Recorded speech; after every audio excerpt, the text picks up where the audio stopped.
Actor Vijay வர்றாரு, தாவேகா கட்சி தலைவர். இந்த வாழ்க்கையில முன்னேறும் எண்ணமே கிடையாதான். 2வது செட்டு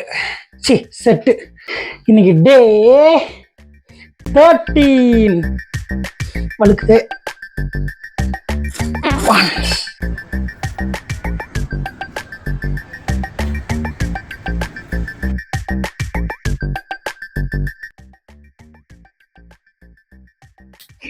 மாடி அது 26. இத்தனைக்கு நடுவில் 2 நாள் லீவ் விட்டுருக்கு. ஓகே, இன்னொரு செட்டு ஒரு 5 நிமிஷம் கழிச்சு எடுத்து பார்ப்போம் எவ்வளோ வருது. 2வது செட்டு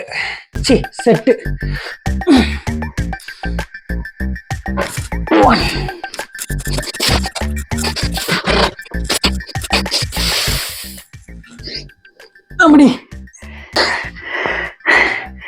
21. ஸோ 26 ஒரு 21 எவ்வளோ வந்துச்சு? 36 46 47. ஓகே, சூப்பராக இன்னைக்கு 47 பண்ணியாச்சு. நோயற்ற வாழ்வே குறைவற்ற செல்வம் ஏன்? அதுக்கு முன்னாடி உனக்கு இதுக்கெல்லாம் எங்கே நேரம் கிடைக்குது?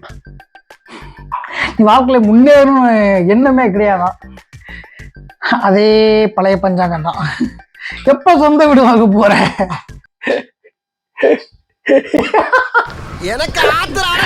இந்த கேள்வியை கேட்டாலே விழுந்தாங்க சிரிக்கிறேன்.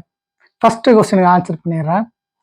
ஆக்சுவலி எப்போ நேரம் கிடைக்குது அப்படின்னா, நமக்கு ஒரு நாளைக்கு 24 மணி நேரங்கள் இருக்கு. அந்த 24 மணி நேரங்களை நாம் எப்படி பகுப்பாய்வு செய்து, அதாவது அனலைஸ் பண்ணி நாம் அதை எப்படி யூஸ்ஃபுல்லாக பண்ணுறோம் அப்படின்ற ஒன்று இருக்கு. இங்கே எவ்வளவோ பேர் யூடியூப் வீடியோ போட்டு கார் வாங்கிட்டாங்க, வீடு வாங்கிட்டாங்க, சாதனா கூட இப்படிலாம் கம்பேர் பண்ணுவாங்கல்ல. ஸோ இந்த மாதிரியான மென்டாலிட்டியில் இருக்கும்போது தான், அகிலா ஒரு நிமிஷம், இந்த மாதிரி மென்டாலிட்டியில் இருக்கும்போது தான் உங்களுக்கு என்ன மாதிரி ஆட்களை பார்க்கும்போது, ஏன்னா நம்மளால ஈஸியாக அவைலபிள் இருக்கும். என்ன ரீசன் அப்படின்னா, இப்போ வந்து ஆக்டர் விஜய் வர்றாரு, தாவேகா கட்சி தலைவர், அவர் வர்றாரு அப்படின்னா அரைக்க போகிறாங்களாம். ஒரு நிமிஷம் அப்ரூவல் கிடைச்சிருச்சு பேசுங்க. ஸோ அவர் வர்றாங்கன்னா ஏன் அவ்வளோ கூட்டம் கொடுது?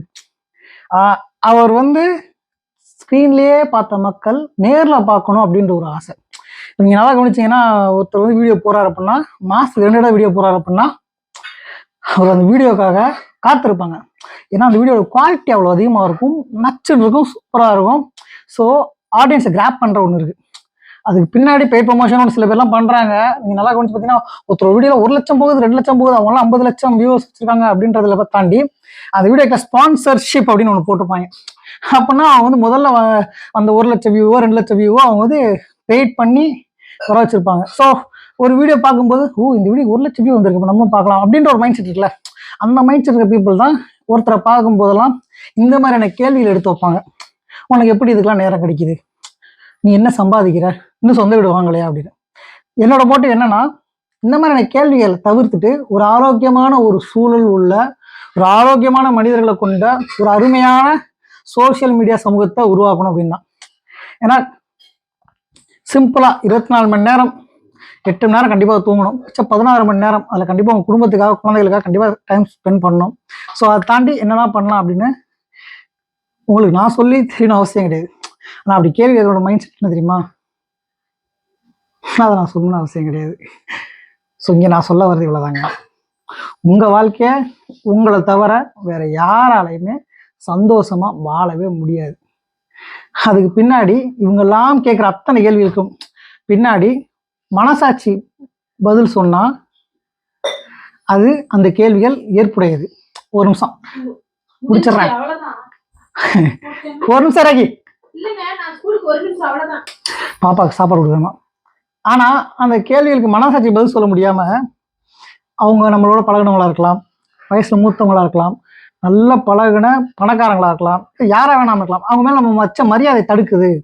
அவங்க கேட்குற அத்தனை கேள்விகளுக்கு பின்னாடி இருக்க ஒரே பதில் பணம் தான் அப்படின்னா, அந்த மரியாதை தடுக்குது அப்படின்னா, அந்த கேள்விகளுக்கு அதிகபட்சம் பதில் சொல்லாம சரிங்கன்ட்டு கடந்துட்டீங்கன்னா இந்த நாள் போல் இல்லாமல் எல்லா நாளும் உங்களுக்கு நல்ல நாளாக அமையும் அப்படின்னு சொல்லி முடிச்சுட்டு, காந்தான்னு ஒரு படத்துக்கு ரிவ்யூ போட்டிருக்கேன். அந்த ரிவ்யூ முழுசா பாருங்க. நல்ல படம், மக்கள்கிட்ட நல்ல மொழியா ரீச் ஆகி கொண்டாடப்படணும். அந்த ஒரு அனுபவத்தை நீங்க எல்லாரும் என்ஜாய் பண்ணணும். நைன்டிஸ் 50s தியேட்டர் கொட்டைக்குள்ள மணல்ல உட்காந்து பார்க்குற அந்த எம்ஜிஆர் சிவாஜி படங்களை பார்த்து கொண்டாடின அந்த மனநிலை உங்களுக்கு கிடைக்கும் அப்படின்ற ஒரு நல்ல எண்ணத்துல சொல்றேன். ஸோ அந்த வீடியோ பார்த்துட்டு நீங்க முழுசா முடிவெடுங்க போலாமா வேணாமா. ஸோ வீடியோ முடித்துக் கொள்கிறேன். நன்றி, வணக்கம், பாய்.